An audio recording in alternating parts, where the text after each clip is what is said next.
মারা গেলেন করিশ্মা কাপুরের প্রাক্তন স্বামী। হৃদরোগে আক্রান্ত হয়েই বছর 53-তে করলেন শেষ নিঃশ্বাস ত্যাগ। শোকের ছায়া কাপুর পরিবারে। 2003 সালে বেশ ধুমধাম করেই বিয়ে হয়েছিল বলি অভিনেত্রী করিশ্মা কাপুর এবং ব্যবসায়ী সঞ্জয় কাপুরের। কিন্তু বিয়ের পর থেকে শ্বশুরবাড়িতে খুব একটা সুখী ছিলেন না অভিনেত্রী। হানিমুনে গিয়ে স্বামীর বন্ধুর সামনে তাকে নিলামে তুলেছিলেন সঞ্জয় কাপুর। সেই থেকেই সম্পর্কের তিক্ততার সূত্রপাত। তারপর অবশ্য তাদের 2 সন্তান হয়, সামাইরা ও কিয়ান। তারপরও শ্বশুরবাড়িতে অত্যাচারিত হতে হয় অভিনেত্রীকে। এরপর একদিন স্বামীকে ডিভোর্স দেওয়ার সিদ্ধান্ত নিয়ে শ্বশুরবাড়ি থেকে বেরিয়ে আসেন।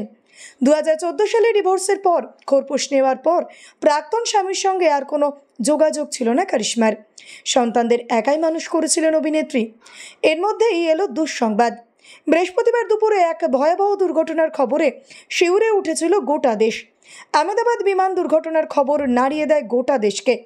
একসঙ্গে মৃত্যুর কোলে ঢলে পড়ে 241 জন যাত্রী। কপাল জোরে বেঁচে যান একজন।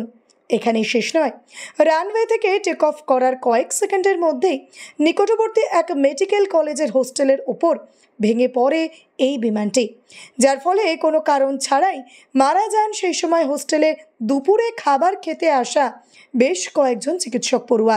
এই ঘটনায় গোটা দেশ যখন তোলপাড় হয়েছিল, তখন বাকিদের মতো সোশ্যাল মিডিয়ায় পোস্ট করে দুঃখ প্রকাশ করেছিলেন করিশ্মা কাপুরের প্রাক্তন স্বামী।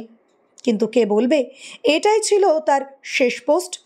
মানুষের মৃত্যু যে কখন কিভাবে আসবে তা কেউই বলতে পারে না। শোনা যায় একটা প্রাইভেট পোলো ম্যাচে অংশ নিয়েছিলেন সঞ্জয় কাপুর, আর সেখানেই আচমকা হৃদরোগে আক্রান্ত হন তিনি।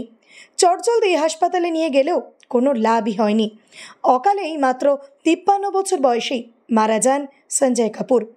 লেখক ও সমাজ বিশ্লেষক সুহেল শেঠ তার মৃত্যু সংবাদ সোশ্যাল মিডিয়ায় জানান। যোগাযোগ না থাকলেও করিশ্মার 2 সন্তানের বাবা ছিলেন এই সঞ্জয় কাপুর। তাই স্বাভাবিকভাবেই কাপুর পরিবারে নেমে এসেছে শোকের ছায়া।